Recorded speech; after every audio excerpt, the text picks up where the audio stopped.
We united and it feels so good. Yeah. We united as we understood. Hey! Woo. Can we please get it together, people? Well, I digress. I'm sorry.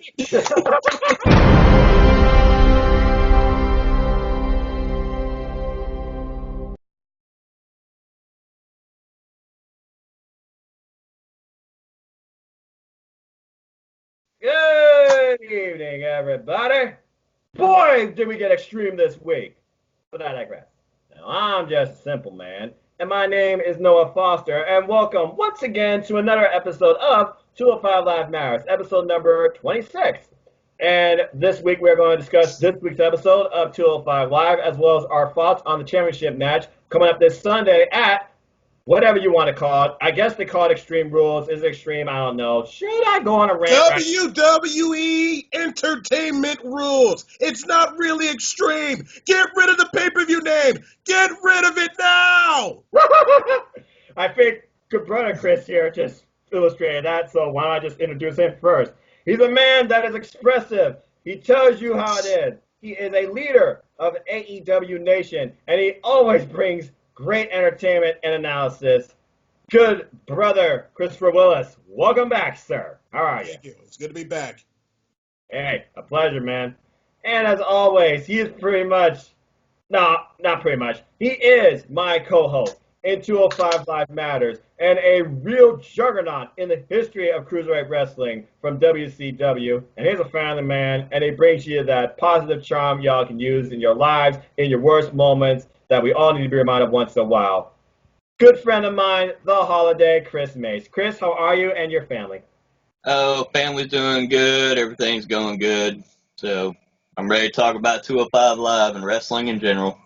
Absolutely. So with that, why don't we get started? And I need to get that shirt still. I have so many shirts on my wish list, but I digress. Stop changing everything. So with that, let's talk about this week's episode, which was definitely an extreme one to say the least. No pun intended. Maybe. It was episode number 137, emanating from Manchester, New Hampshire. And once again, it was the wrestlers driving us into the show and the direction of the show, as only Lorcan, in the most calm state I've ever seen him in, basically just introduced us to this main event tonight, which is an anything goes match. Already I love it. Different name. He says, I want to use a chair. I can. I want to use a table. I can. And if I want to put more stitches, which I plan on doing, to Arya Daivari tonight, I can. Then all hell breaks loose and Arya Daivari comes into play after he says, I can and I will. And both men come into a brawl. Then we get Oni freaking turning into Gollum like, yeah. Only for Drake Maverick to come in and say, keep them apart, which apparently they did for the rest of the show, according to the commentary that put this match over throughout the whole night, hyping it up, how both men were in separate areas of the arena. I thought it was a very good dynamic opener to the show as we got in. So, Chris Mace, what are your thoughts on this opener and the name of our main event, an anything goes match? Well, like I said, I wanted a chairs match, but pretty much a chairs match is pretty much extreme match anyways, and you can do pretty much anything you want, just the chair is the main weapon. So anything goes match works great with this feud just because of the way they've been going back and forth with each other. So I like the build up to it. This whole series I like the build up, and I like the beginning of the show where they can't wait to get their hands on each other and they just start attacking each other. So I liked it. And it was nice to see Drake Maverick actually doing his job and being on the show and trying to break up something. It was a miracle. Yeah, we all know that story. Good brother Chris, any additional thoughts on Drake Maverick actually being part of 205 Live's opener? Wait, he still has a job? He's doing his job tonight? Holy moly, macaroni. He looks so damn tired. Did he wrestle earlier tonight? Did he wrestle? Because he looked tired. Maybe because, he loves that 24/7 championship more than his wife, who is a beautiful, smoking hot. I digress, but, I can't go too much. You got to keep it PG, ladies and gentlemen. Well, we try to, but then we try to be PG. The forum is unscripted, uncensored, unrehearsed. We just say what's on our mind. So, hey, good on you. And, hey, we know you like women. The backstage brawl, I really enjoyed the backstage brawl between Daivari and Orty Lorcan. I really enjoyed it. So we get into the show. We get our nice opener with the new, basically hyping up their current roster and all their glory. And then we get talks from our commentary team introducing us, Vic Joseph, Ada English, Now to Begin is the second best three-person team right now, I think, in WWE. But I digress. And that's not saying much considering what they're, but not going to go that far. Because that world don't really mess too much with this world, thankfully. Anyway, they talk about how this Sunday we have a Cruiserweight title match between Drew Gulak and Toy Nese, two originals of 205 Live. The rubber match, both men, two against each other, going at it for the title at Extreme Rules in Drew Gulak's hometown. And I love the fact the graphic was avoided I'll take that back. 2 words. And so help me, I better stay that way. Because, in my humble opinion, 205 Live matters. And it does not belong on the fucking kickoff show. But I digress. I guess we just lost our PG rating now. PG my ass. PG don't equal rating. PG equals 20. Look at Raw and SmackDown Live. Sorry, did I say that out loud? Anyway, following this, we go into our opening contest with the Brian Kendrick, the man with a plan, versus one of the Singh brothers. And this was brought on when the Singhs basically insulted him and said, you haven't accomplished a lot, but we're here to cheer you up and give you this Lifetime Achievement Award, which is just a cheap bowling trophy with a star on top of it, I think, at this point. And he says, okay, you want to sell this? You want to insult me? There's a ring out there. Who's it going to be? I'll teach both of you a lesson. You pick who. And it's like, no, you. So we finally get the Singh brothers in singles action after a number of weeks, and it was Sunil Singh versus the Brian Kendrick. Good brother Chris, what were your thoughts on this match and how commentary was not only talking about this match in their own way, but also still talking about the Cruiserweights in general? Because this is like a tale of 2 stories. Nigel McGuinness really likes the Bollywood boys. He really, really do. And poor Aiden English, he got to deal with this joking, with the jokes with Nigel McGuinness left and right. And Vic Joseph's just like, can we just focus on the match and don't worry about my diet? I'm surprised I remember this. The match itself, I think the Bollywood boys the Singh brothers really need to go back on the WWE network because the last time I checked, Brian Kendrick won some tag team titles like the SmackDown and the Raw tag team titles. Mm-hmm. So they need to sit down and look at some more Brian Kendrick tapes. I'm just saying. And plus, did you know Brian Kendrick was actually WWE champion for 5 minutes on a scramble? 5 minutes. By the way, huge shout out to Evan G. Francis because he always brings that up. You know, I got to put a little side plug. Hey, that little tidbit still matters. Yeah. So, the match was just okay. Test of styles, mostly groundwork and whatnot. Kendrick won, and after the match, the other brother attacked Kendrick, and his tag team partner, Akira Tozawa, came out to help Kendrick to even up the odds. Yeah, so I guess now we know what's next for these 4 superstars. Once again, tag team match players! Holla, holla, holla! Where's Teddy Long when I need him and him doing his little dancing and jive? Oh, yeah, sorry. Yeah. All right. Shout out to one of my favorite GMs of all time. Chris Mace, what were your thoughts on this match, and what do you see coming out between the Singh brothers and now what looks like Akira Tozawa and D. Brian Kendrick? Oh, like I said, it was a basic match. Brought the right person won. Brian Kendrick, pretty much a showcase for him. People forget how good he is. Being former tag team champion of Raw and SmackDown, being a former Cruiserweight champion, being in TNA. He's been all over the world. That man knows what he's doing. He's not past his prime. He's still got a lot left in the tank. As Mark Henry would say, he's got a lot left in the tank. That's what that man does.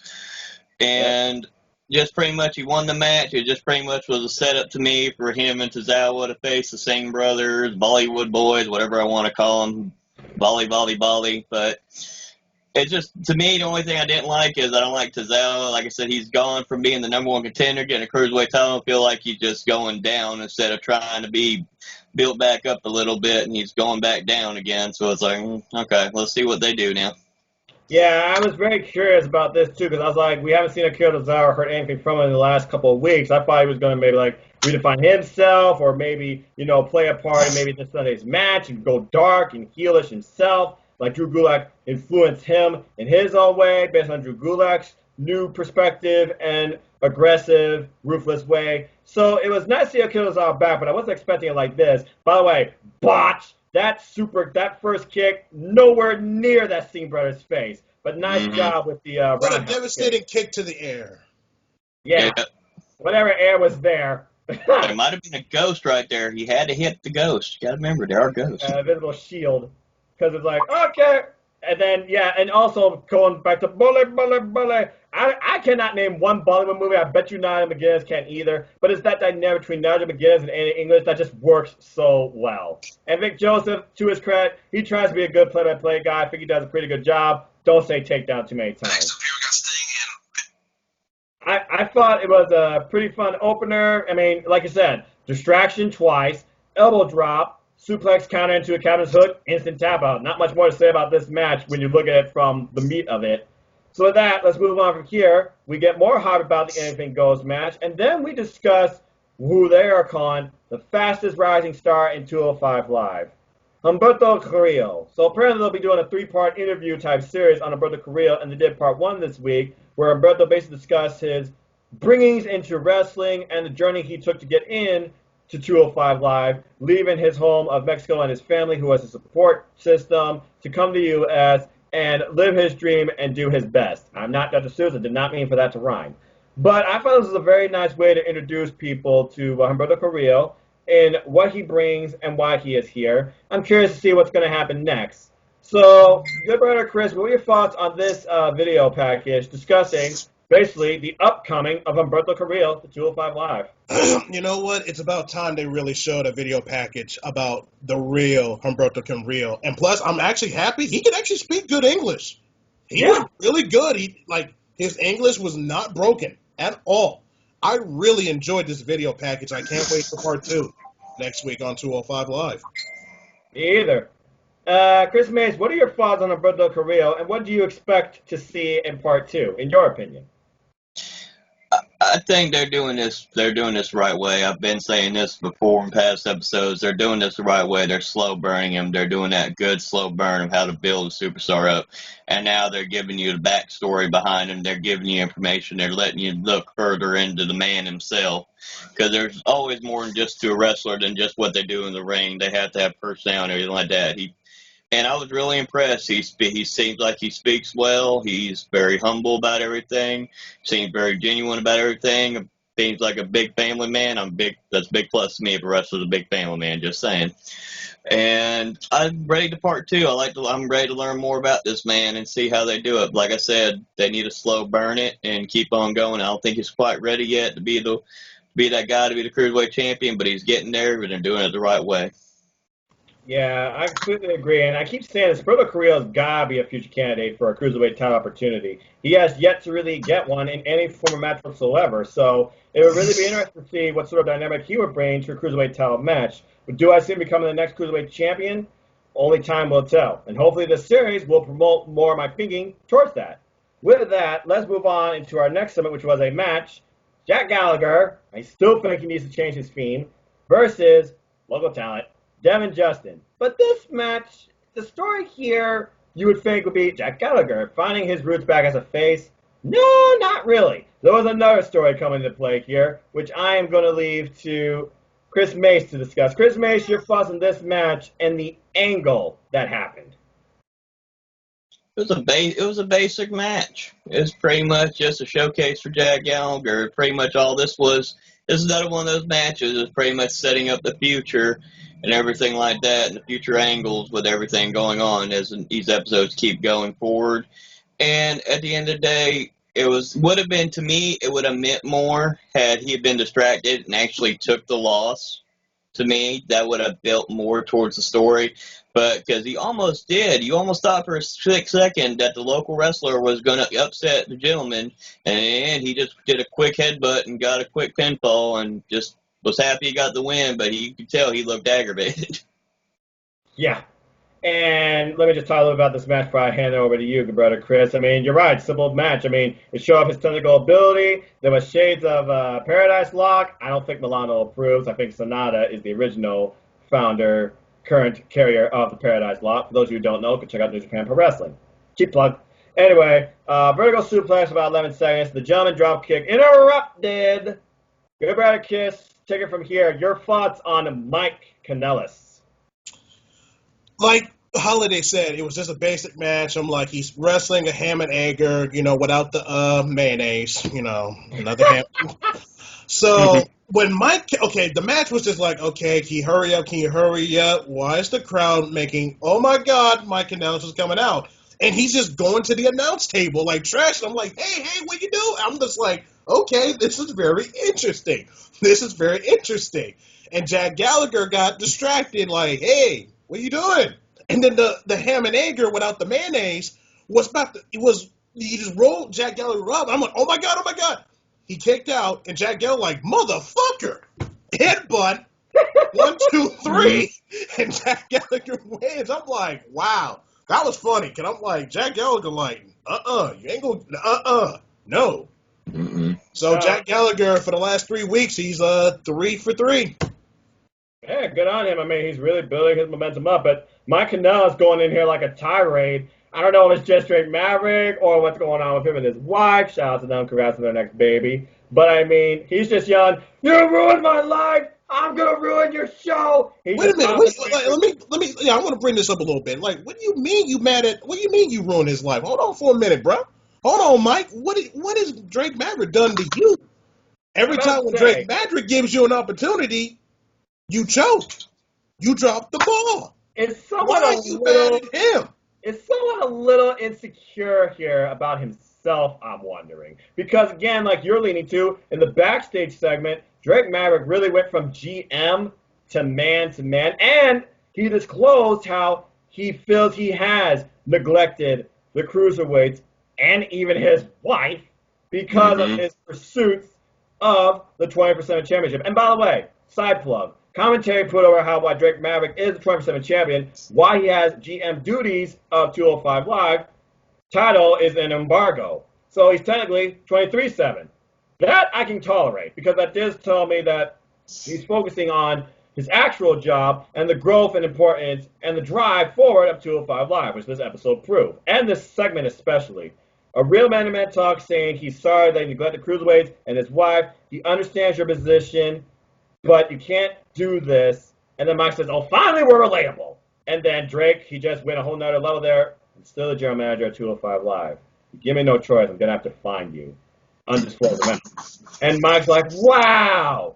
So I have a second child, another mouth to feed coming, and you're going to find me. And I feel like this is the part where he's going to explode. And I think he kind of did, or just unhinged. He's like, okay.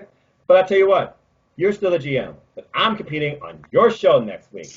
So this is just a warning about what I'm going to do when I am on 205 Live next week. So I hope you got a good, fine plan for that. And then he just walks away while Drake Maverick just looks in curiosity with a little sticker, Maverick 24/7. A very curious angle, and we'll see what sort of aggression, chaos, and havoc Mike Kanellis brings next week to 205 Live, if he can survive his wife's pregnancy state. But I digress. Sorry. I watched Monday Night Raw for the first 2 hours now, and I at least saw that. Pickles and ice cream? Get it? Because she's pregnant. Get it? Because she's pregnant. Because she's really hungry. Get it? Because women always get pregnant because they're really hungry. All right. Before we get into a topic that can really get people turned the wrong way, let's move on to what finally became our main event. Oh, wait, what about our thoughts? Come on. I'm sorry. All right, yeah. Holiday, go first. Holiday. Yeah, Holiday. Here's the thing with this segment. Yeah, give your thoughts. Here's the thing with this angle. I think this is going to play out. I think these two are going to end up having a match. I think Mike Kanellis is going to completely snap. Whoever he's wrestling, I feel bad for, whether it's a local person or whoever he's wrestling next week, I feel really bad for because he's going to snap. I think he's going to snap, purposely get himself disqualified, beat the crap out of this guy, destroy everything, raise all kinds of hell, and Rockstar Sud's going to have to come out there and try to control him and stuff like that. And I think it's going to end up setting up some program where they actually he's going to end up wrestling Drake Maverick. I don't know why I called him Rockstar Spud. I was getting in a rhythm too, but that's what he used to be.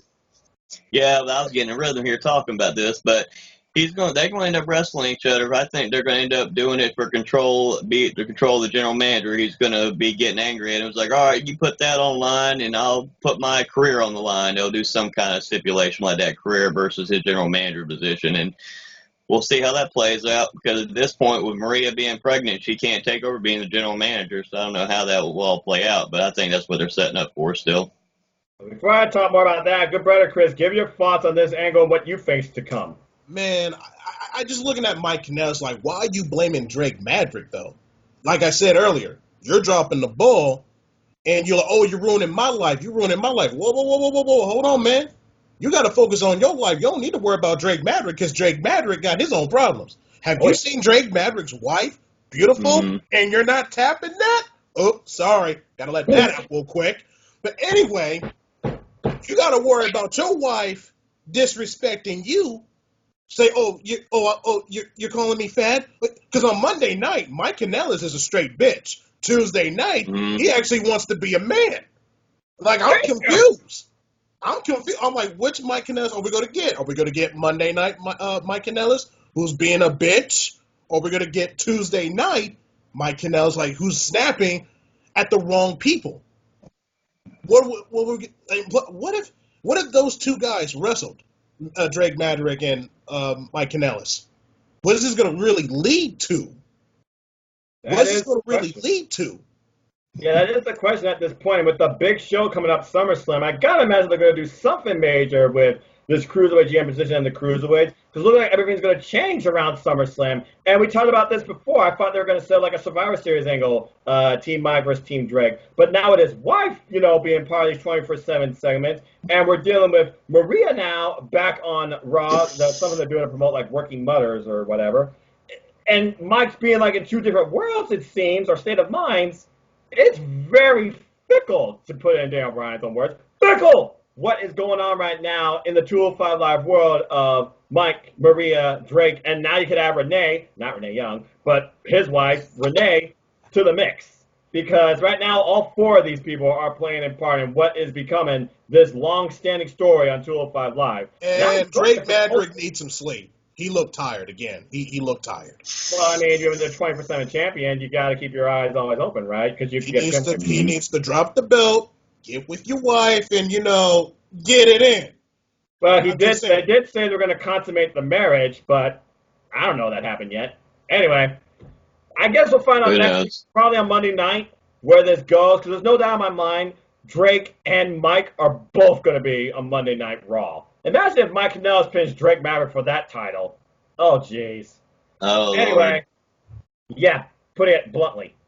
All right, let's finally get to the main event, because anything goes, Extreme Rules, no holds barred, no DQ, you call whatever the hell you want. I call it what a match, and my friend Paul, shout out to you, Paul Mead, he literally called this the best 205 Live match he's ever seen. Now, I don't know how far he's watched 205 Live, because as you all know, I've watched since episode 1. And we're going to talk more about that a little later when we just close our first match on our top 25 list, but that'll be later. So, right now, here's what I have to say to this. This is the week of Extreme Rules. This is the go-home to Extreme Rules. This match should have been on Extreme Rules, because damn, they left nothing underneath that ring except for kendo sticks, I think. What a match. Slow, methodical, well-paced, every weapon used, and a very unique finish where both men looked strong in both win and defeat, but there was a decisive win in the end, whether you think that way or not. So with that, good brother Chris, give me your thoughts and your moments on this match and what seems to be now the end of this rivalry.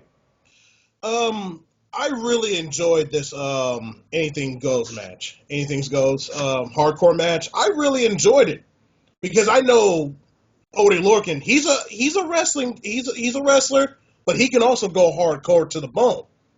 Now, Daivari, on the other hand, he's mostly just a wrestler. He's not used to that, like, no DQ kind of stipulation. He did have one, like, early on in 205 Live against Jack Gallagher. Correct. But I know this is not his comfort zone. This was the comfort zone for Odie Lorcan. And those guys, thank God we did not see a headlock. No, we didn't see that. They went toe-to-toe, fist-to-fist, fisticuffs, and that's what I like in a feud. This match was great. Was this the best no DQ match ever for 205 Live? No. No, I Was agree. this better? Was this better than Noam Dar versus Tony Nese? It's in the middle. I It's saw in that the middle. live, so But anyway, back to the match. I really enjoyed. They brought chairs, tables, even a ladder. I'm surprised. Well, hey, we got the closest TLC we got. At least we got a chairs match, Holiday. We got it. We got some of it though. But you got man, like the 12 match was chairs brutal. using this match. I think that was more than enough. The match was just brutal. It was getting a little slow, but it was starting to pick up. So like, let it tell the story because these two do not like each other, and I liked it. The pacing was on point. Sometimes it was a little lagging, but it got the job done, and the right man won. Absolutely. Chris Mace, your thoughts on this match, and where do you see both these men going from here? You want to talk about ECW style match? This would be considered an ECW style match to me. They went crazy. I personally like the Tozawa versus Mike Kanellis no disqualification match a little bit better than this. That's just my personal preference. We talked about that on past episodes, but for what this match was, and they just needed to be it just needed to be brutality. It just needed to be these two guys, piss and vinegar, beating the shit out of each other for a 22-minute. It was like almost over 20 minutes easily, because I remember saying, man, it's gonna be a long match. But for what they did, they had to build it up slowly. But Lorcan and Daivari, they pulled it off. They literally beat the dog shit out of each other in that match. And I'm telling you what, they better cut, especially Lorcan, because Lorcan's bad at this, and I've said this in the past. He better be selling some being hurt next week, because I did not like that when he came out of that NXT ladder match they had, and then he came back days later acting like he wasn't really hurt after all that. I'm sorry, you got to be able to at least sell, and that's my only thing about him. He doesn't seem like he always wants to sell that, oh man, you just went through this brutal war. Sell that you're injured, sell that you're hurt. You can't be Superman. Don't be like Cena. Don't be Superman. You don't have to be Superman. You're a man. You're a badass, but you're still a man. You ain't Superman. You don't have to be him. Just be you. But the match itself, I loved it. I loved the match. I loved the brutality of it. Lorcan won, which was the right thing. But what I liked the most is when he tried to line those 6 chairs up, and Lorcan had them lined up, and he went through it. So then Daivari was trying to set it up with the 2 tables, and they both got just like, damn. Like, no, what a damn match. I loved it. It was a damn good match, though. Yeah, I thoroughly enjoyed it. I mean, again, everything was used here. Steel stairs, announce table, barricade, steel chain, a ladder, a trash can lid, 10 or 12 chairs, I lost count, and 2 tables. Talk about a cacophony of destruction. And the story and pace, like you said, brother Chris, was told at the very beginning. When Oni came in, literally the fastest I've seen him with that aggressive face, and just waiting for freaking Ari Daivari coming out, pissed off, literally coming out slowly taking off his $3,000 Versace shirt, whatever the hell it costs, wearing nothing but a white tank top, and just ready for a fight, it seemed like a street fight. And they both meet each other at the ramp, and then all hell breaks loose from there. It started off fast and quick, only with most control, steel steps to the face, some suplexes, and then it got a little slow and methodical. You could definitely tell Ari Daivari is trying to be viewed or booked as the top heel 205 Live, because with his subtle gestures to the crowd, and he like it to the crowd as well, crowd was booing the hell out of him, and the crowd was hot behind Oni. So both men were telling who was the heel, who was the face, and they kept the crowd interested. Crowd initially, they of course said, we want tables. They teased it, but they waited. Things really picked up when the ladder came into play, and freaking Ari Daivari got hip tossed into it. Ouch. And then you just go with the steel chain, rake in the nose, it seems, and then just being tossed face first, steel change on the nose into the turnbuckles like 3 times, and then you get a camel clutch sit down on a chair. That looked pretty mean. And then drop toe face first to the chair. Got a little pop from the crowd. Oni goes over the top, one of the biggest pops of the night. And you can tell when Oni goes from that Fury type look and personality to just in pain. Keep in mind, his right arm was, or left arm, excuse me, one of them, help me out here, audience, was bandaged the entire time. And I don't think so much they focused on that as a target in this, or even really sold it, which I thought was kind of very curious. And then Arya, one of the major spots for me, though, was, I think that was probably the most warped and destroyed I've seen a trash can when Arya Daivari came running off the apron and only just tossed that trash to his midsection and Arya fell on top of it. I'm surprised he didn't cut his torso or bleed during that.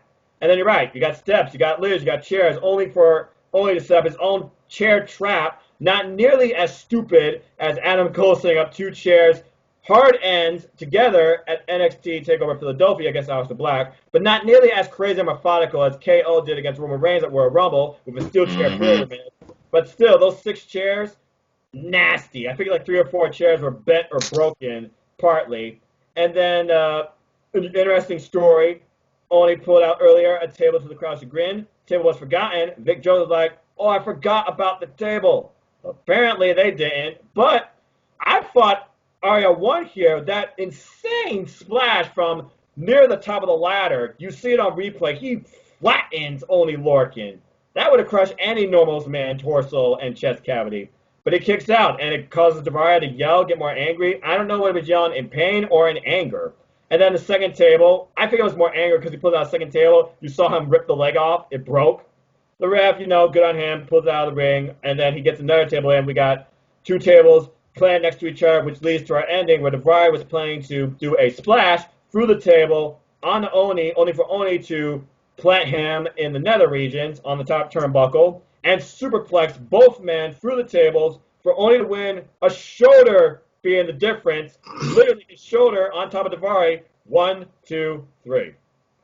A very, very well-illustrated match, as always, and a great ending to this very personal scene that felt feud. I'm curious to see where both men go from here. There's always got to put Oney Lorcan in the title picture now, and I'm curious to see who Daivari will feud with next. But mad respect to both men. I thought they did very well, and I think Daivari showed a lot here. Daivari has really come a long way in 2019 as far as a wrestler in division. So with that, let's go ahead and grade the episode. So here's the Are we going to talk about the close where they showed the highlights from Drew Gulak and Tony Nese?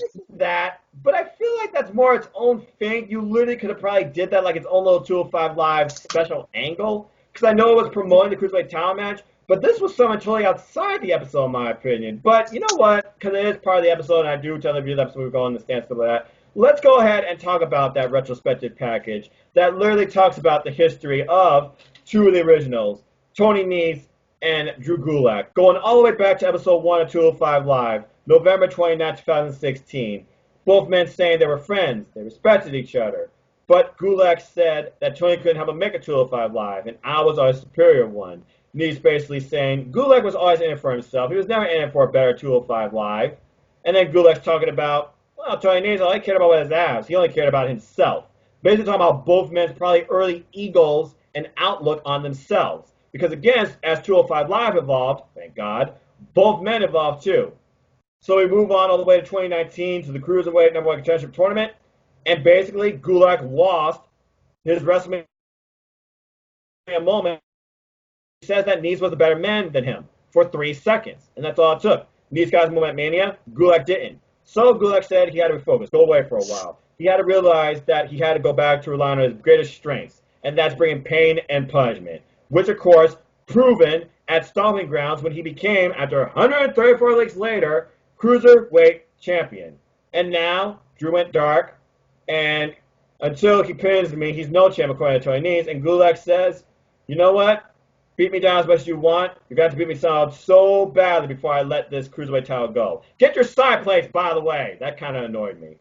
So I thought it was a really great way to close the show because you not only focused on 2 originals of 205 Live and the history of their friendship, rivalry, and character development, and in-ring development too, but you also look at the fact this is their title, the only title in 205 Live, and this is their only showcase they're getting at Extreme Rules. And as I said earlier, they better not get those 2 words. So, I thought this was very well illustrated, and I'm very much looking forward to this match. Good brother Chris, what are your thoughts on this promo, interview, hype, Cruiserweight title closer? When I saw that video package, I got to admit it was very beautiful because I love when they talked about the history of 205 Live and the history of Drew Gulak and Tony Nese. I really enjoyed it, hands down, top to bottom. Mm-hmm. If you look at these two, they were just nowhere to be found during that 2016 and that 2017. We're not going to go there with that 2017 year around September, going on to early January. Anyway, they had to prove themselves after that debacle. Gulak was coming up. Tony Nese was like up and down, but Gulak was still hanging on, but he was not hitting that glass ceiling because he only cared about a 205 Live. But when 2019 really came around, both of those wrestlers really had to step it up a notch because, you know, the king at the time was Buddy Murphy. Correct. And when Tony Nese won that tournament, I was surprised myself. Mm-hmm. He won that tournament, and I had no faith he was going to win that Cruiserweight Championship at WrestleMania, and I was wrong.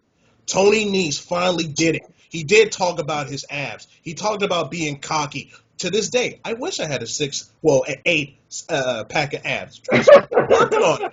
I'm just saying. And he finally got that big one. And when Drew Gulak stepped away for a while, he realized 205 Live didn't matter to him anymore because he realized he had to go back to the old ways, the old Drew Gulak. And I appreciated that. When he attacked that little Cruiserweight Noam Dar, I knew he was taking this seriously.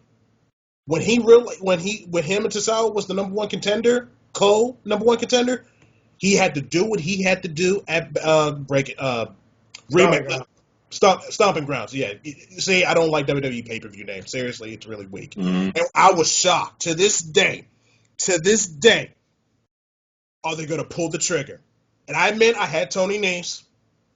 I was shocked when Drew Gulak won the WWE Cruiserweight Championship. And Noah, I remember the voiceover. You were so happy that Drew Gulak finally got that moment that he really deserved a long time ago. And I'm going to say this too. When Drew Gulak holds that Cruiserweight Championship, it looks good on him, but you need to get rid of the color purple. Bring the dark side of Gulak and get rid of the purple strap and make that strap all black. Damn right. Thank you. It's one thing that annoys me. It's color leather belts. I feel like it demonetizes them a little more. It makes it look cheesy. Give me the dark leather, especially with this new Drew Gulak. It would fit perfectly. I remember seeing a fan art rendition of a Cruiserweight title on freaking Twitter, and I was like, that freaking looks amazing. Black, gold, silver. Perfect. All right. Anyway, Chris Mace, your thoughts on this closer and veil package towards Sunday's Cruiserweight title match, and both men. This is very well done, like I said, because they're telling you the history. If somebody for the first time they're watching 205 Live and you're trying to get billed for the main event and understand what's going on, that's the perfect way to explain what's going on. You can understand both their aspects of what they're doing from their beginnings to what's going on now. You can see their growth and their progression with everything that's happened between when 205 Live episode 1 started to where we're at this moment. Correct. Right now. Like I said, Tony Nese on top of his game. Drew Gulak's on top of his game. They're both 2-2 apiece. This is going to end up being the rubber match. I still think somehow, and I'm calling it now, because like I said, I put Gulak to win, but I'm going to call it right now. I would not be surprised if somehow this match ended up in a draw and we get one more match at SummerSlam.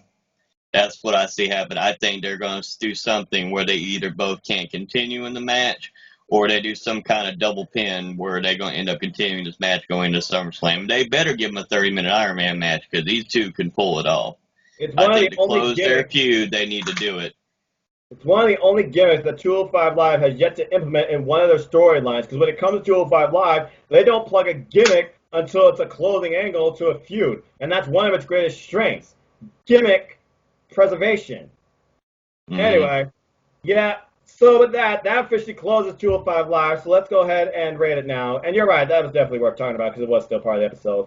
So with that video package hyping the Cruiserweight title match and all the hype they hyped for this match this Sunday throughout the night by commentary, talking about both men, even during other matches, but they didn't talk about like just random stupid nonsense trying to overshadow each other. You had a compelling final closing angle that made this match feel really personal between Oni and Arya. We got some foreshadowing now what's next to come between the Singh brothers and D-Brian Kenner and Akira Tozawa. And I'm very curious to see where we go with Drake Maverick and Mike from here. I know we usually spend like 4 stars on average for a really decent episode. We really don't go past that. We only go low when we're like, this episode let me confused and it didn't feel like the manager wasn't there. But this episode was really good to me and really special. Even with the Jack Gallagher jobber match. I was very impressed, and I'm very excited for Sunday, and I'm curious to see what Mike does, as he seems to just constantly be further and furthering losing his sanity. I'm giving this match 4.5 out of 5, or the episode, excuse me. Chris Mace, what would you rate this week's episode of 205 Live? I'm going to give it a 4. And the reason I'm giving it 4 is, like I said, we pretty much had a lot of building towards stories, which I'm fine with that. I love that aspect to 205 Live. My only big critique about the match, as much as I love the main event, this is one of those matches that I'm just the old school in me. You could have used some kind of blood. I know they don't like to bleed, but more realistic to me, how they were beating the crap out of each other. They could have used some kind of blood, especially some spots that, like I said, a normal person, if I threw you into 6 chairs, you're going to be bleeding somewhere. I mean, yeah. I think to me that was the only aspect that was missing to me, just storytelling-wise. So I'm going to give it a 4 because it was still a great show. But that's my only critique about the main event. With that kind of a matchup and how long they went, that would be the only thing I would have changed is somehow. I mean, you don't have to bleed. It could have been hard way, however you do it. But I think a little bit of blood would have added a whole lot more. Perfect example, Austin and Bret Hart. That blood added a whole lot more to that match. It could have been the same thing here. A little bit of blood could have added a lot more to that match. You're going old school there, and those two, and Austin's passing out. Anyway, good brother, Chris. What's your rating and your closing thoughts on this week's episode of 205 Live? I'm not going to go a 4 for this one. I'm actually going to go with a 3 2/4 for this show. Now the first 20 minutes was a little lacking, but Mike Kanellis saved it. The main event saved it, and the promo package. You know what? I'm going to do it better. 3 stars and 3/4. I'll make it better. Okay. I really appreciate your critical critiquing because, again, I've watched it since episode 1, and I'm hugely fond of Drew Gulak and Tony Nese. They're 2 of the originals. So, of course, I got a warmer spot for them as well, especially with the evolution of both men. Shout out to Triple H. And I like the fact that we're doing more with the GM angle here, but you're also incorporating how the shenanigans of the main roster are affecting 205 Live to the point now it's being used in story.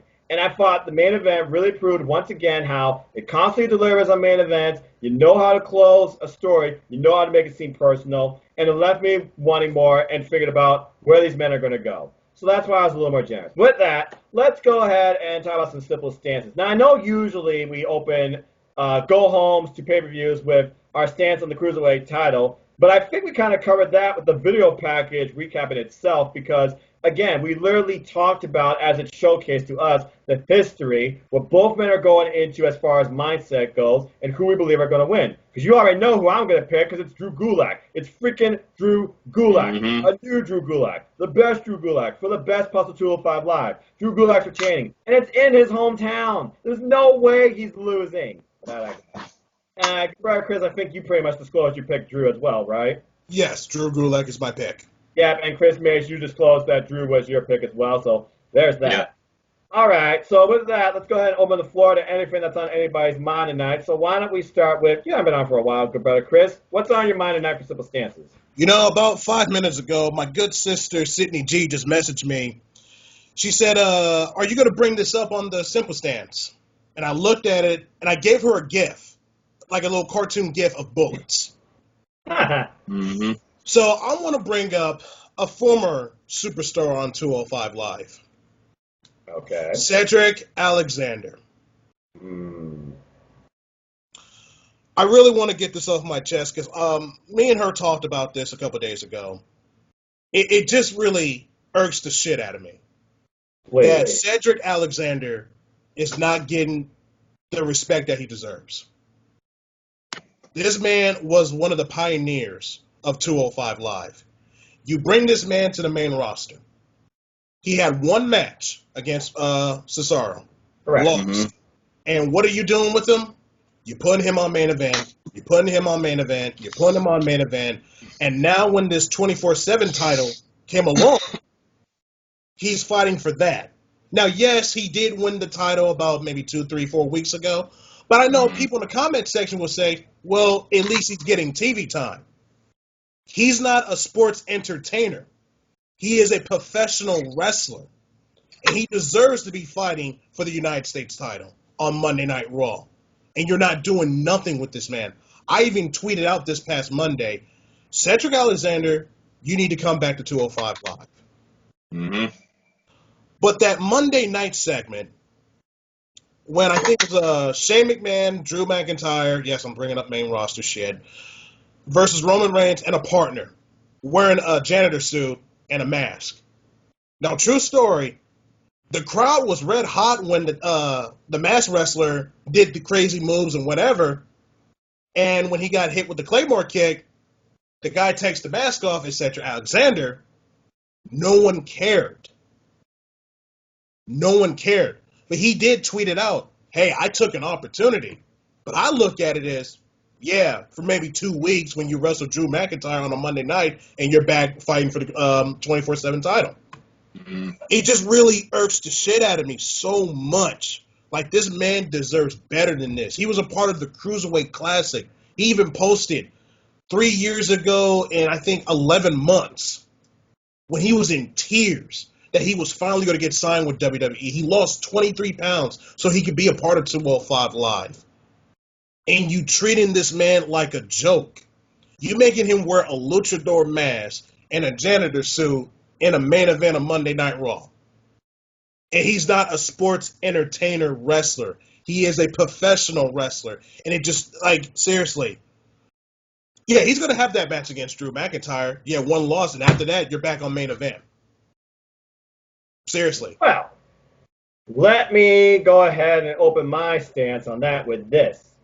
I now work full-time 8 years later. I no longer watch Monday Night Raw in full. And as you all know, I still live #spoiler-free. The only recap I get of that last hour is courtesy of Aaron Riff, No DQ Raw recap that I listened to at work on demand. So you're telling me that this happened, Cedric Alexander, who in the past has literally tweeted, I miss 205 Live, hey, I can wrestle. And even when Bailey says, I watch 205 Live, Cedric likes that. Cedric is 205 Live, by heart. Or so, whatever he was called, the Heart or Soul, when, him and Ali were both on there. And now you're telling me, because I know in the past I've seen him in the 24/7 title chase picture, but this past Monday he would actually close the show as a janitor in a luchador mask when he got kicked in the face by Drew McIntyre. And he's been wrestling all this time on main event. Well, boy, Cedric, how that main roster call-up going for you? Bottom line, I see it as this. Cedric Alexander should go back to 205 Live, but it should be saved as a special moment. Now, obviously, Cedric Alexander and Drew Gulak, they have huge history. I would actually love to see Cedric Alexander face the new, I'm just calling it as it is, the new Drew Gulak, the best Drew Gulak I've seen, and see him try and take him on for the title, thus further elevating the Cruiserweight title and Drew Gulak, because in the end, I see Drew Gulak winning. But there needs to be times where you bring back these guys to 205 Live that you're doing nothing worthwhile with on the main roster. Yeah, you give him TV time. And that wasn't the original plan according to what I've heard. So good for Cedric on getting on that, but you realize what it's going to lead you to. And the fact you said afterwards, when it's just him and there's like dead crickets or like no real reaction, that further saddens me. And that further illustrates the point that these people don't know the cruiserweights because you're not using them right. So Cedric Alexander needs to be pushed more in the mid-card because he can bring a lot more dynamicism to that mid-card division. The cruiserweights themselves could bring up your entire mid-card because your main product is failing. Don't believe me? Look at your ratings, look at ticket sales, and I can't wait to see how much is chopped off at Extreme Rules.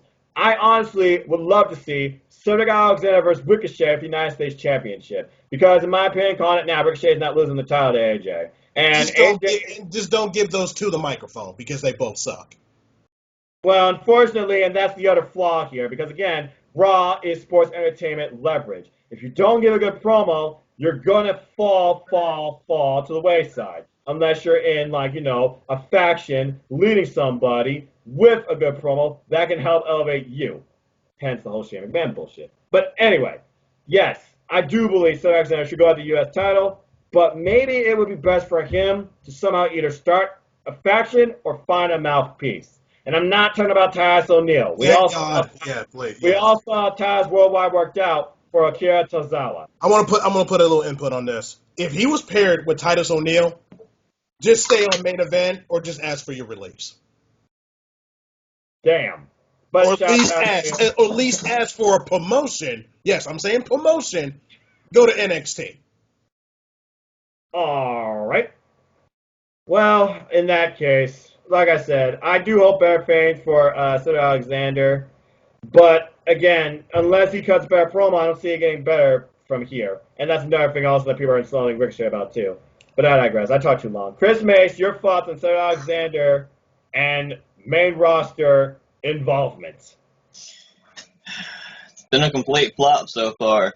I would have been okay with this story if they had done it in the aspect of, okay, Shane and Drew are looking for a partner, and they look at Cedric Alexander, and they're like, hey, all right, well, and then they have some kind of storyline, hey, isn't that guy from 205 Live? Oh, hey, man, we can take you on. It's all right. Why don't you be Roman's partner? They'd have done it something like that, like giving him doubt because he was a 205 Live star and giving them a few extra minutes, let him showcase what he could do in that ring as Roman's partner. Not this whole, we're going to put you under a mask thing because the crowd was into it. Oh, man, look at this mask guy. Go, he's going at it. Look at it, he's going.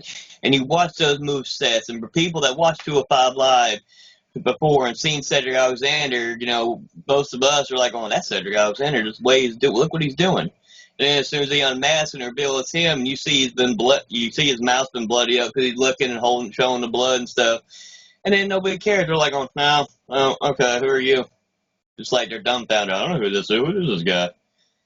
I feel like when it comes to these type of angles they use with named superstars, it's the name that's more over than the actual person, whether you know it or not.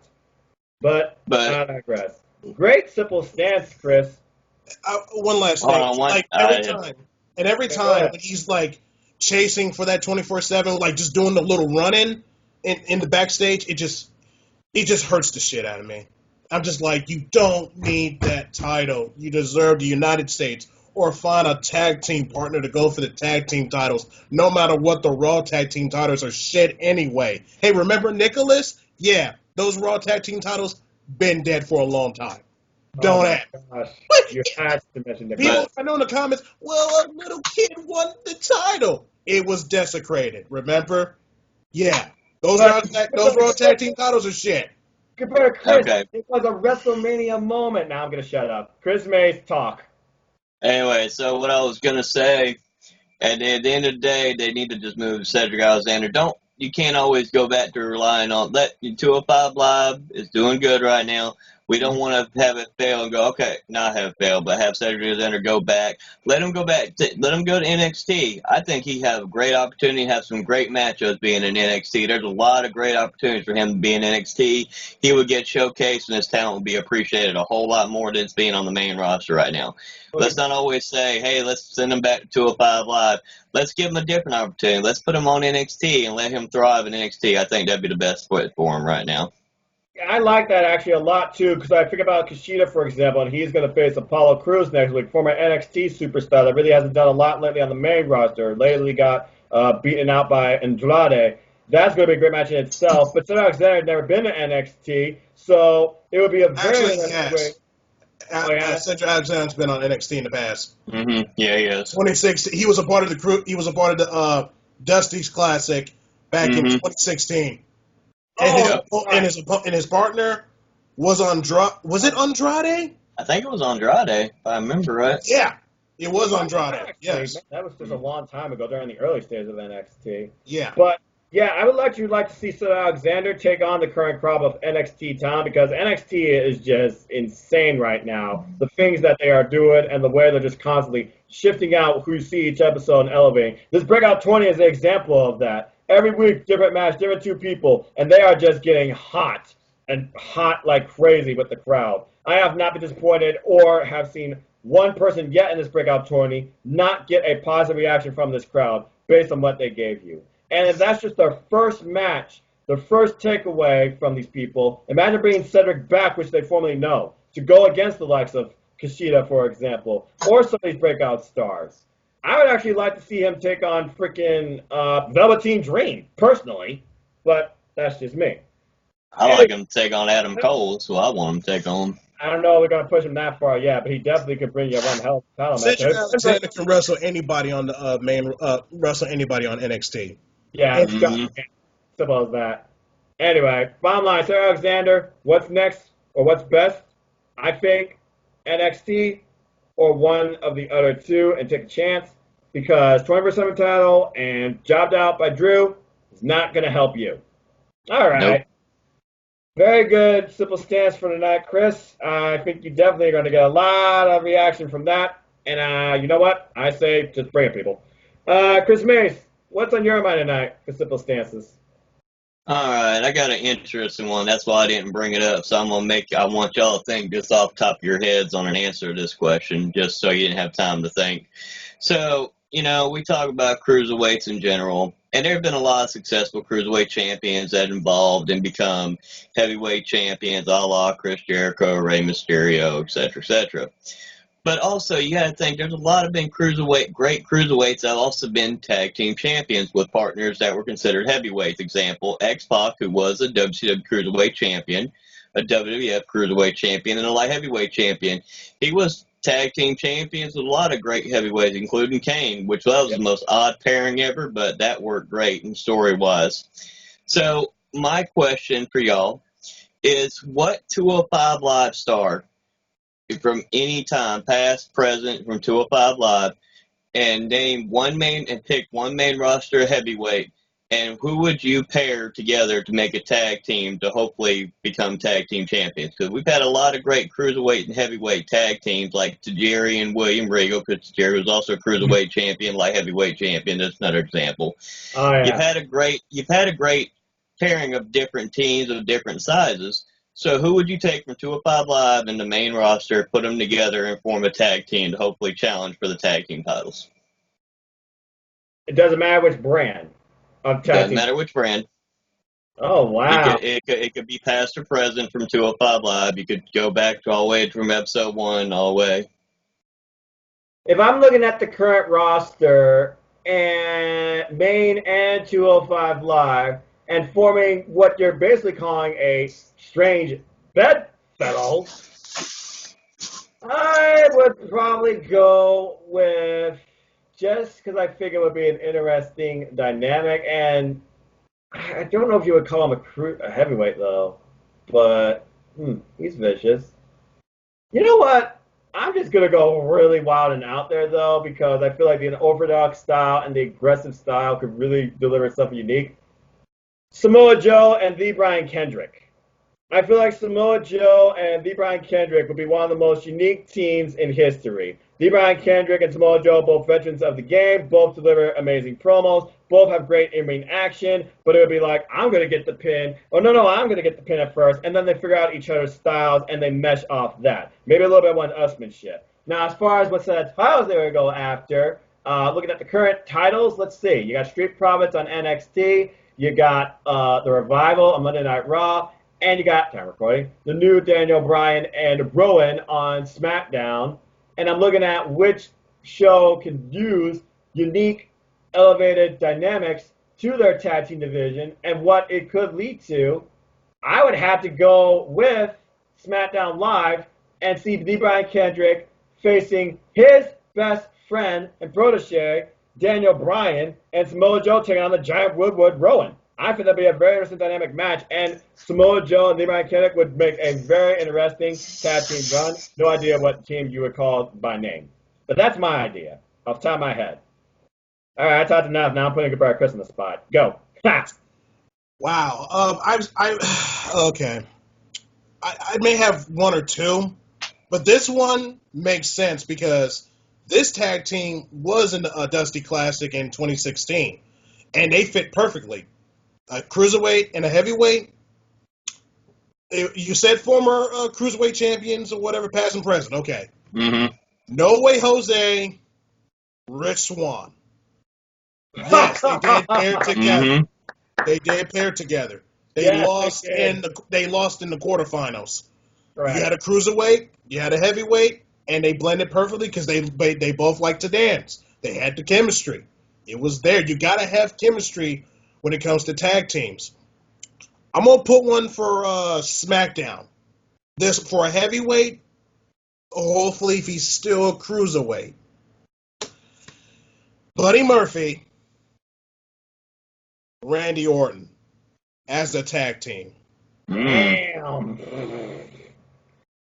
The best kept secret and the Viper? Whoa. Mm-hmm. Well, that would definitely be an interesting dynamic for SmackDown. All right. That was a random. That was the only random I had. Monday Night Raw. Right. Hey, people. Fantasy book. Join the fun. Chris Mace, great one. All right. I want to close with this. Woo. Yo, you don't want my answer? Oh, I'm sorry. Yeah, you're right. I'm like, I feel like the guy that gives the stance. Oh yeah. We didn't hear nothing for Holiday. Yeah, we didn't hear nothing from him. Go ahead. This was his idea. I'm going. All right. I thought about this long and hard, and so if I use current brand right now, I'm going with Drew Gulak and Cesaro, and I would want them to challenge for an NXT UK Tag Team titles against the Grizzly Young Veterans. Oh, now you're talking my language. Two men that I've always said, push these men, both men incredibly capable in ring from all standpoints. And then you got the grizzled young veterans who believe they are soon to be recognized as the greatest tag team in professional sport. My God. Match. That is brilliant. And I want to see how many times Cesaro would actually Nerdgasm. Yeah, we hit that point. Oh, that was brilliant. All right. That was really interesting right there. You went all the way to NXT UK. We didn't even think about NXT, but then again, NXT and 205 Live, they're always mixed mashing and clashing. So, I mean, there's a lot that's going on there. I almost want to say... the worlds collide with them clashing from the NXT UK people, too. Exactly. You know what? I almost want to say Akira Tozawa and Matt Riddle could also be a very unique tag team because you got the dynamic Akira Tozawa, and then you got Matt Riddle, who's always laid back and stuff, but as soon as the bell rings, he's all business. And truth be told, Akira Tozawa's all business too, but he has that nice smile, and he will tell you, you're fired. I got one too. This one's perfect. What? Velveteen Dream. They teamed together in the Indies. Velveteen Dream and Leo Rush. I almost forgot Leo Rush still had a job in WWE. Hey, that's my line. Well, I mean, think about it. I know. That is a great one too because you have the mouthpiece and the dynamic Leo Rush versus the very ambiguous but also flashy Velveteen Dream. I feel like I feel like it's gonna be a battle more of who A wants the spotlight more or B who could get the win more because both men do have a top rope maneuver. So there is that. Oh man, that is really good. I like that a lot. You know what? I'll do one more since you said anytime former cruiserweight or heavyweight, blah, blah, blah, blah. Just because I know what Tony Nese started as, and this guy always represented himself as one too by his body. I'm going with the masterpiece Chris Masters and Tony Nese. I feel like both of them going after each other in a close down for the best body, and then they'll be going after each other to see who either A has the strongest submission, maybe each one trying to outdo the other. I don't think Tony Nese has submission actually, so I like to see Tony Nese trying to attempt master lock on somebody, but then I like to see Chris Masters trying to attempt what Tony Nese does with the running knees. and then you get a game of one-upsmanship as well. And I feel like that team right there, perfect fit Monday Night Raw. And they could face somebody like, if I can think of a tag team off the top of my head, you know what? Because both men, they are about the bodies, but they're also strong and physically capable too. And I feel like the Usos come up with some real fun material against them, but also have a great match. I put them against the Usos. So that's just off the top of my head right there as well. I got one more. I got one more too. Go for it. We're gonna go with this. Yeah. You said heavyweight and cruiserweight. Yeah. Mm-hmm. Andrade Cien Almas and Humberto Carrillo as a heel. Oh, what? Wow. Oh. That'd be interesting. Think about that, though. Humberto Carrillo's been probably the biggest baby face coming up on 205 Live, especially by Aiden English. Imagine how that would just destroy Aiden English and just put Nigel over. And then you get these two facing the likes of, I don't know, Angel Garza and Rey Mysterio. That would be an insane four-way dance right there, too. Oh, man, I love that. And technically, Rey Mysterio's a heavyweight because he was World Heavyweight Champion, so that would actually count. Yeah. I just thought something too. I wonder what a team in their prime would be like. Drew Gulak and Kurt Angle. Man, I would love to have seen those two as a tag team. But I'd want to see Drew Gulak and Dean Malenko in his prime. Well, I mean, Dean Malenko's like an original cruiserweight. I mean, next name you got to add to that is Chris Jericho with somebody, because when it comes to cruiserweight or just GOAT or wrestler in general, first name people think of Chris Jericho. But I digress. All right, well, this was some fun fantasy booking, and I want to close with this. So, goodbye, Chris. You have not watched Slammiversary yet, but you know as well as I do, some contracts are up to expire. And one of those that's up to expire at the time of recording, probably already expired, but you don't know anything that happened to Slammiversary yet, Johnny Mundo. Johnny Mundo, the former John Morrison in WWE, former tag team champion with The Miz, when they were the Dirty Heels. He went at it against R-Truth, and I don't recall whether or not he was Cruiserweight champion. I have to look back at my... He was mostly wrestling in the heavyweights. No, he was That's what I thought. Yeah, because I remember his hard-hitting affairs with the likes of Sheamus, for example. But he held the tag titles numerous times with different times with The Miz. He was also a former two-time Intercontinental Champion. He was former ECW heavyweight champion. I forgot about these. He never won a heavyweight title or a cruiserweight title besides that ECW championship. Yeah, and we all saw that die. So, my thoughts to y'all on this. Could you see Johnny Mundo ever playing a part at all in 205 Live? No. Or Johnny Impact, or Johnny 205 Live, or Johnny whatever the hell you want to call him. Oh, God. No. He's too good for that. Yeah.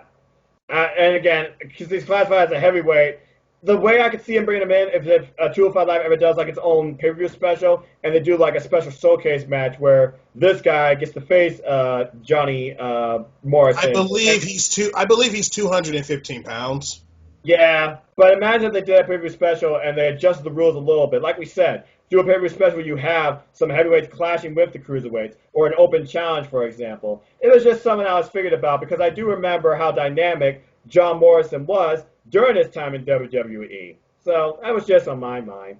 But yeah, I feel like right now 205 Live is doing whatever they can with their current roster and doing a great job. You don't necessarily need to add a name, but I am curious though, why you had Chad Gable for a one-off? I miss Chad Gable so much right now, because to this day I know Sydney's gonna be so happy with this. That 205 Live show was still the best one to date so far. The one Sydney went to, because I love that match. With that match Chad Gable and Jack Gallagher had. That match, the Fatal 4-Way, was great too. That's still one of my favorites right now for quite a while. So, really? Sydney, be happy. I know she's like, oh, thank you so much. Thank you. All right. We're going to be hearing her getting chewed out later. We're just going to have teacups in the comments, and we know what that means when it comes to Sydney. Just don't spit on the tea. Now Sydney would say, oh, Lord. I think she's already saying that, but she will be when she watches this. Don't disrespect my tea. I want to close with this. So as you all know, this is episode 26 of 205 Live Matters, but I'd like to get y'all's dynamic and views on the 205 Live brand as a whole as we are on our way to episode 50. I'm still working on a slogan. So I want to talk about our favorite Cruiserweight matches of this brand. And I want to classify this as number 25. Now, we each have watched 205 Live to an extent.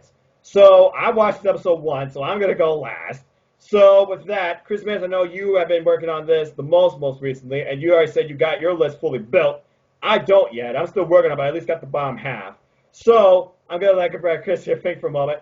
Chris Mace, if you were building a top 25 list of recommended Cruiserweight matches for the 205 Live brand, what would number 25 be for you?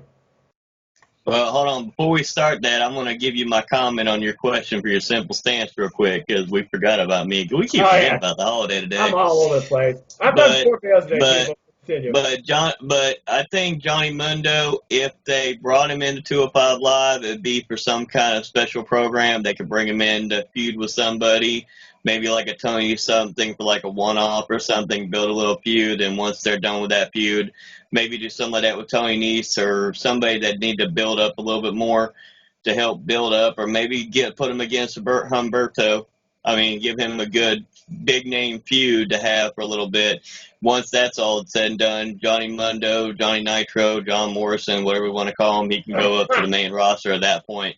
That'd be a great way to use him. So in that aspect, he could be used if he's using to build up a future star like Humberto. So that would work in that aspect. So that I could see them doing. That would work great. Now, for a top 25 on 205 Live, number 25 on my list would probably surprise y'all, but it would be the Tozawa versus Mike Kanellis. The no disqualification match is number 25 on my list. Really? That's number 25, because I got quite a few more that I felt like were a lot higher than that. And like I said, I debated about my list for a while. I went back and forth. I stayed locked on there, but I left that one at my number 25 spot right there. As much as I love that match, I'll have it on 25. So there's 24 other matches I loved even more. We'll get into it as we keep going further on this list. Okay, and folks, and on my Super YouTube channel, you'll find links to at least the YouTube clips from WWE's official YouTube site in the link below. Give it a chance, check it out. It might not give you everything you need to know, but the comment and the video good enough should give you a bit of an insight of, maybe I should watch this match later.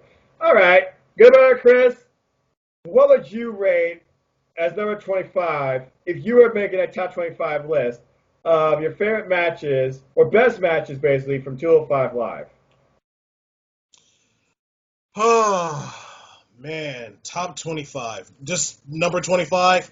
Yep. I was really on my phone on the app network real quick. Like, let me figure something out. But you know what? I'm going to go with this one. I'm going to go a little old school. Late 2016. Rich Swann defeating Brian Kendrick for the Cruiserweight Championship. Wow. That's very old school. That was like the first, wasn't that like the first episode? I think it was the second or third. No, it was second or third. Yeah, I was about to say, because I think Rich Swann and Brian Kendrick, they had like multiple encounters for the Cruiserweight title.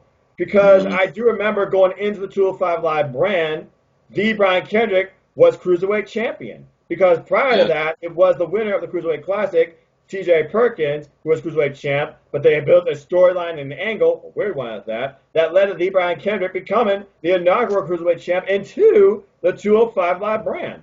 So a very interesting pick, I must say, because technically Brian Kendrick started off as Cruiserweight champ, and Rich Swann was second.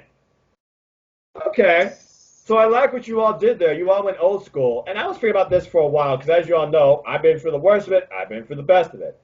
So I'm thinking about all the storylines. I'm also thinking about all the cruiserweights. And I don't want to oversaturate my list just focusing on one cruiserweight or he's the only cruiserweight that gives you the best matches, blah, blah, blah. So I'm going to go really old school, though, with this one. And you basically, this was a toss-up for me between the inaugural Cruiserweight Championship match of 205 Live, which you just pointed out, where which one had his moment. And then I think a little further ahead to why it was crazy, it did lead to a great I Quit match. Noam Dar versus Cedric Alexander. That's Noam Dar versus Cedric Alexander was probably the goofiest of angles, in my opinion. But that match, it truly delivered what it meant to say and make your opponent go, I quit. It proved how serious Cedric Alexander could be as a competitor. It also proved how much he wanted to focus on wrestling and get past all this. He already dropped his partner, Alicia Fox, who Noam Dar picked up after basically swooning her, and then it just broke down into a cacophony of silly angles. Back when the Cruisers were on Raw, still wasted, but at least they were more showcased. And it led to Noam Dar versus Cedric Alexander in an I Quit match where the only way Noam Dar said I quit was Cedric Alexander literally had to grind his hand between steel. It was a very aggressive match, and I feel like the right person won, and that was it for that angle once and for all. But it really showed me. I agree. It really showed me how a gimmick can work on this brand. It also showed me what I could expect on Things to Come when it comes to the way they build stories and how they use gimmicks. So number 25 for me, Noam Dar versus Cedric Alexander, I Quit match.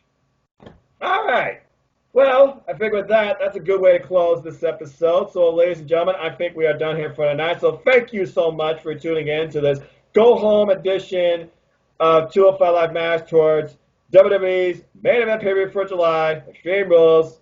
It's going to be something, but if you want extreme, or at least anything goes, check out this week's episode of 205 Live. And thank you, of course, to my colleagues joining me tonight, good brother Chris and Chris Mace. Thank you both. Always a pleasure. Good brother Chris, always a pleasure, sir. Where can people find you? What do you want to plug? Follow me on Facebook at Christopher Willis. Follow me on Instagram, Chris J. Willis 86. Follow me on Twitter, GB Chris Willis 86. Follow my Facebook group page, AEW Nation. We are close to 9,000. Wow. 9,000, ladies and gentlemen. We're very close. Yeah, soon you'll be able to do that freaking Dragon Ball Z reference. It's over 9,000! I gotta wear the shirt for that, too. Support No DQ. Support Sydney G. Support the three ladies in No DQ. Support the Wizard of No DQ, Stephen Osborne. Support the General, Jerry Slaughter. Support their YouTube channel. Sorry, I don't have it on a piece of paper, so sorry, if I botched it. But hey, support No DQ. Support this man, the hard-working man when it comes to the wrestling community, Noah Foster, man.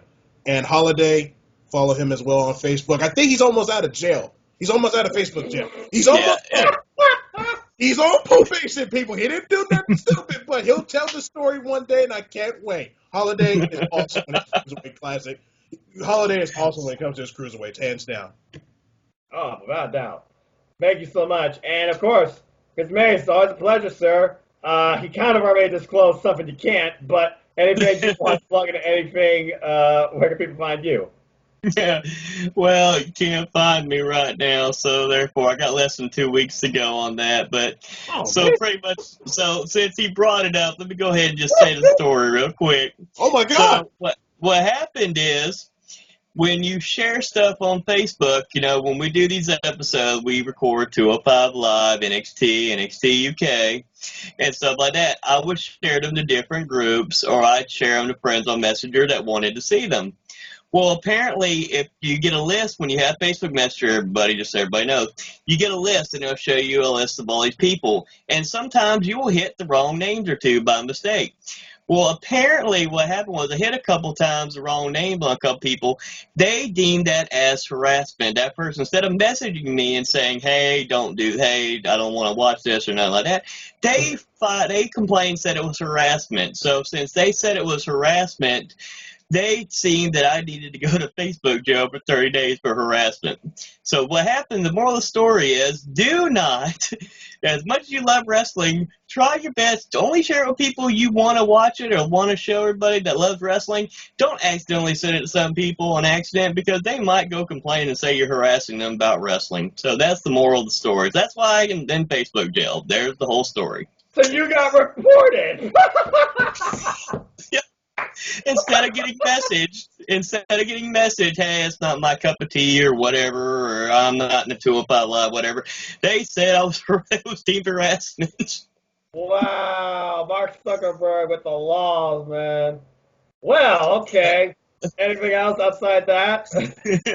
Just support the NX team. We all work hard on these videos, and support No DQ. They all work hard on the videos. And pretty much since I revealed the story now, at least they'll give you a reason to watch towards the end. So there you go. You can find out the reason why the holiday's in Facebook jail.